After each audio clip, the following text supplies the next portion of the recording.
trắng ru nhau về tổ, bồng bềnh cùng tia nắng, bồng bềnh cùng mây trôi dưới trời xanh biếc xanh, dòng crong bông đang hát, thác crong mà reo ca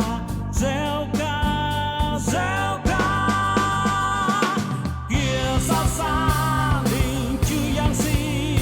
kia xa xa đình chư yang vi, một màu xanh bao la rừng thông reo vi vu như khúc tình ca.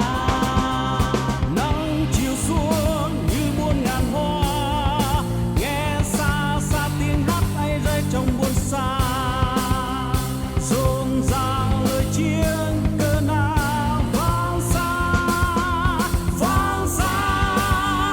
dịu cơn chiều đầy vơi như gọi mời.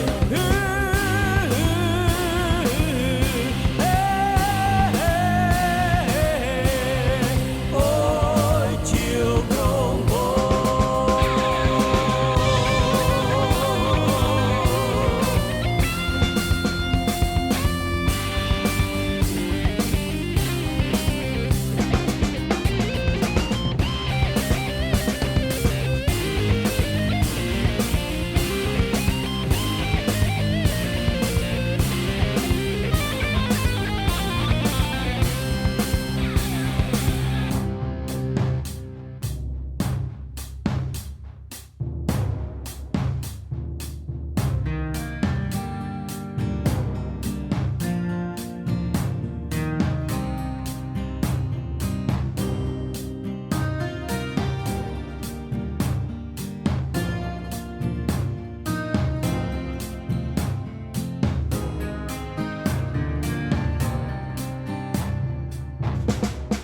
Chiều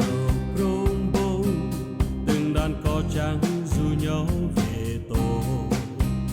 bồng bềnh cùng tia nắng, bồng bềnh cùng mây